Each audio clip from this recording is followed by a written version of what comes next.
Hi, I'm Julie, and welcome to Compassionate Hands. If you're watching this video, this means that you have signed up to be one of our overnight hosts or you are interested in doing so. Well, we are so glad to have you. Without you, we cannot make our winter program work. We're going to be walking through the center today, and I'm going to show you some things that you need to pay attention to. It will not look exactly like it will in the winter because we are in the middle of our summer program, but you'll get the point and you'll understand, I'm sure of it. First thing I want you to pay attention to is this button here. This is a bell. When you arrive at 6 o'clock, this door will already be shut as it closes and locks at 5 p.m. when registration closes. So if you ring this bell, we will be happy to let you in for the evening. We're excited that you've come to serve along with us. Things may seem a little quiet now, but when you arrive at 6 p.m. on any given evening for your overnight host shift, things will be hustling and bustling around here with people finishing up dinner and the women getting ready to leave. The first thing that I'd like for you to notice after coming in is your overnight host book. This has some very important information in it. One of the things is called a roster. It's going to tell you who will be staying the night with you and their bed assignment. There will also be a form in here that tells you about late arrivals. When our guests have verified employment, they are allowed to come into the shelter up till 10 p.m.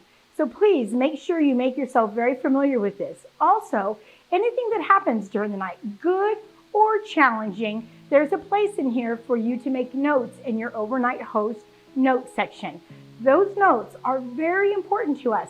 That helps us to keep up with everything that's happening through the week and for a host to know what's been going on around here while they have not been here. So please make sure you take the time to give us some notes about your evening. This basket is an important basket for you to be aware of.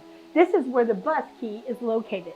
When your bus driver comes in the morning, which you will need to unlock the door at 6 a.m. at the same time you unlock your smoking section, so that when the bus driver arrives around 7 a.m., he can come in, press the button, and get his key. It also is the home of the key to our restroom. The restroom that is located with the handicap sign on it in the hallway is for our volunteers and staff only. Please make sure you keep that bathroom door locked at all times when not in use and return the key back to its basket. We appreciate your help in that.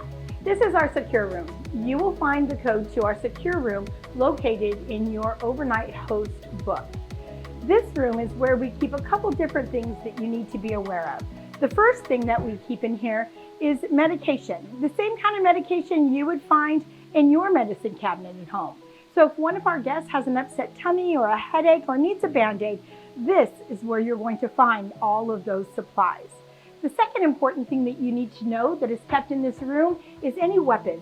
When our guests register in the evenings, we ask them if they have weapons, they turn them in, and we keep them right here in this cabinet. At any moment a guest would like to leave in the evening or in the morning before staff arrives, it is kept in a basket right here. You're more than welcome to please give that back to them. Also, you will find keys that if you may need throughout the night. If it's to a door alarm or to the thermostat, it's all labeled and you can find that right here. Please make sure you do keep this door shut and locked as we do store people's weapons and as you see over-the-counter medications. As our overnight host, we really want you to be comfortable. We have two different offices that you are welcome to put one of our cots in or bring your own air mattress and blankets. If not, we'd be happy to provide the bedding for you. Whatever makes you sleep well at night as well. Welcome to our dining room. This is where a lot of amazing conversations take place and tummies get filled. Where our guests come in from a cold winter's day, able to shake off the coldness of the day, sit, have a cup of coffee, have a delicious dinner, and prepare for a safe, warm night of sleep. You are very welcome to come and have dinner with our guests. Dinner is served every night at 5:30. Your arrival time is no later than 6, but if you'd like to have dinner, we want to invite you to come and have dinner with the guests before your evening begins. There's a couple things that I'm going to point out in this room today that are really important. Consistency is one of our keys to success. Quiet time is at 10 p.m. That is when we expect our guests to go to their cots and become quiet. Now, we do have some guests that can get a little restless and may not be ready right at 10 o'clock. So they are welcome to sit in here with no movies, no games playing, because we want to respect your time as our host and needing to go to sleep. And also, there will be other guests that have to work and get up in the morning. So remember, consistency is key to our success. With that consistency, I'd like to point out our smoking section. At 6 a.m., you will unlock this door for our guests to be able to go ahead and smoke. At 10 p.m., that door is locked and alarmed. All of the outer doors, except for the 2 offices, are alarmed. If a guest was to enter out any one of those doors, the alarm will go off. You can find the key to that alarm in the secure room on the cabinet door, which I've already showed you. Again, please be consistent with keeping our smoking door closed at 10 p.m. and opening it at 6 a.m. We appreciate that. Welcome to the kitchen. When you arrived in the evening, coffee will already be made and it'll be sitting out. But take note, it is decaf. Yes, you're going to thank me for that later.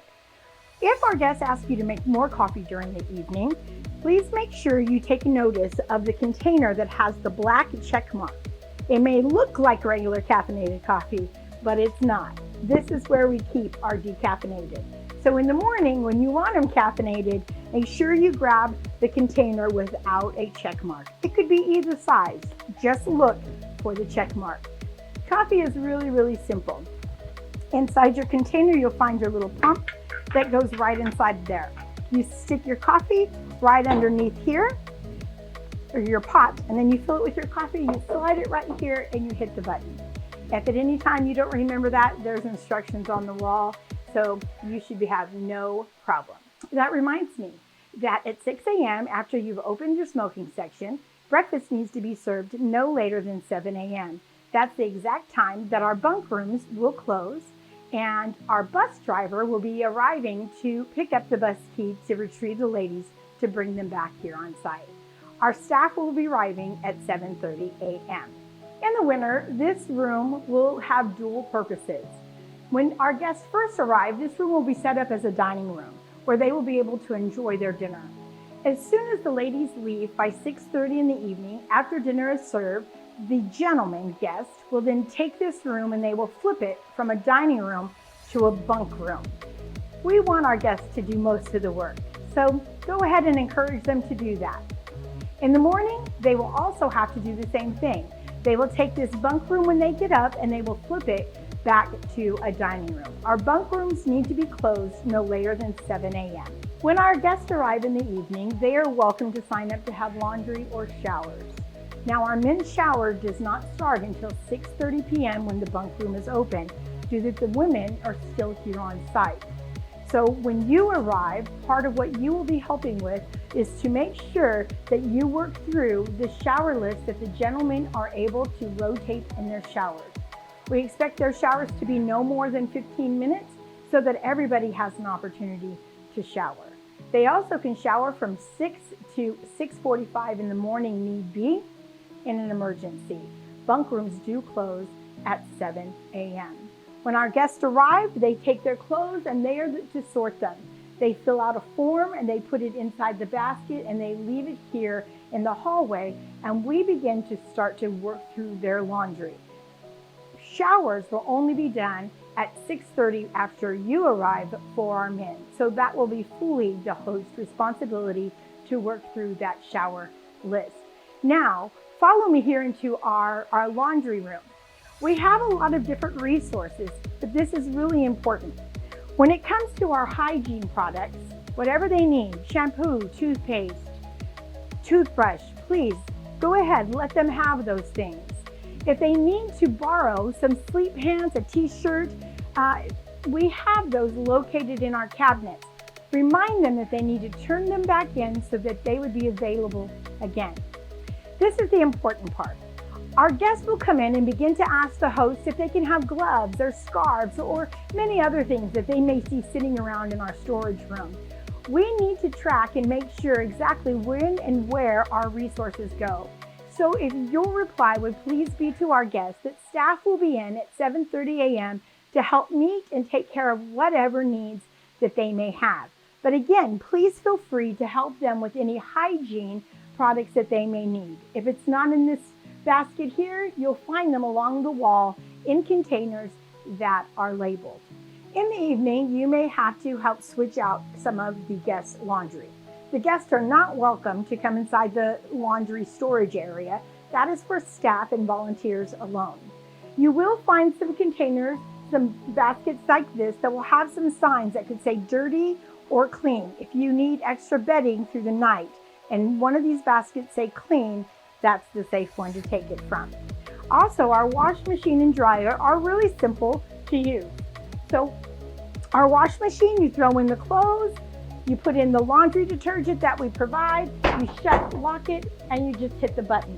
Same thing with the dryer. Throw in the clothes, put in a dryer sheet, shut, hit green button, and it takes care of all of it on its own. Welcome to our bunk room. And so during the winter, these bunks will be here and they will have bedding on them. We expect our guests to go ahead and make up their own bed, just as we expect them in the morning to unmake their bed. You need to begin to wake up our guests between 6 and 6:30 at the very latest. This bunk room, as all bunk rooms, need to be closed down by 7 a.m. We have this wonderful cleaner, the NABC, that the guests spray themselves on their mattresses. They also use this to spray the shower after every use. So we do have showers located on each side of the bunk rooms in the back of the building. This room here we consider bunk room C, and it is not set up for winter yet, but this room will also have bunks all the way around it with assigned bedding. Thanks for taking a walk through the center with me today. I sure hope that you feel a little more prepared and ready to spend the night with our guests. We are grateful for you. We can't do it without you. During your training, you've got a training manual that covers a lot more information than what we've just talked about today. Our 911 protocol, our guest conduct, that each guest signs and they understand what we expect of them. I hope that your evening is wonderful and blessed. I pray that you have some incredible conversations and dive deep into our guest stories as you share your story with them. Some of the most beautiful moments happen around those tables where we take just a moment to lean in and listen and understand each other. So welcome to Compassionate Hands. Thank you again for making our winter season a success.